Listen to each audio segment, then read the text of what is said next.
అందరికీ నమస్కారం. ప్రియమైన సోదరి సోదరీమణులారా, మిత్రులారా,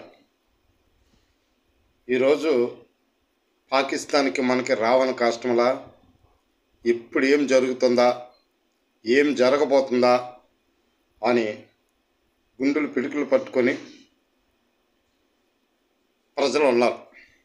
కారణం ఏంటంటే అన్ని రాష్ట్రాలకు సంబంధించినటువంటి వ్యక్తులు కూడా సరిహద్దుల్లో మన జవాన్లు, మిలిటరీ దళాలు, సైన్యం అంతా కూడా చాలా పట్టుదలతో కాపలా కాస్తూ ఉంది.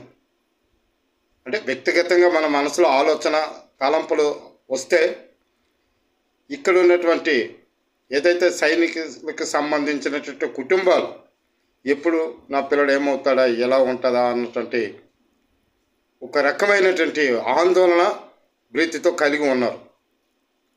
అయితే సరే, ఉగ్రవాదులు దాడులు చేశారు, వాళ్ళు మనం పట్టుకోలేకపోతున్నాం.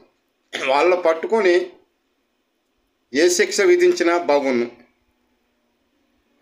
మరి ముఖ్యంగా ఆంధ్ర రాష్ట్రంలో కానీ మన భారతదేశంలో ఉన్నటువంటి ఎవరైనా పాకిస్తాన్లో ఇక్కడ భారతదేశ పౌరులను కూడా వివాహాలు చేసుకొని ఉన్నారు, కొంతకాలం నుంచి స్థిరపడి ఉన్నారు.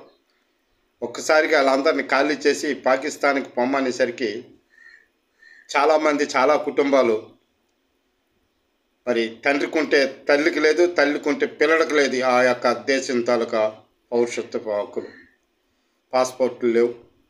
వాళ్ళు చూస్తూ ఉంటే చాలా బాధ కలుగుతుంది. మనకి ఇప్పటికే మనది చాలా కనికరం గల భారతదేశ పౌరులు. మనకు చాలా కనికరం ఎక్కువ, దయాగుణం ఎక్కువ, చాలా ఓపిక కూడా ఎక్కువ. వాళ్ళంతా దీనిగా ఉండవు. కనుకనే వాళ్ళకి మనకి చాలా తేడా ఉంది. వాళ్ళ జీవన విధానానికి, వాళ్ళ బ్రతుకులకి మనకి చాలా తేడా ఉంది. మన దేశ అభివృద్ధికి వాళ్ళ దేశ అభివృద్ధికి కూడా చాలా చాలా తేడా ఉంది.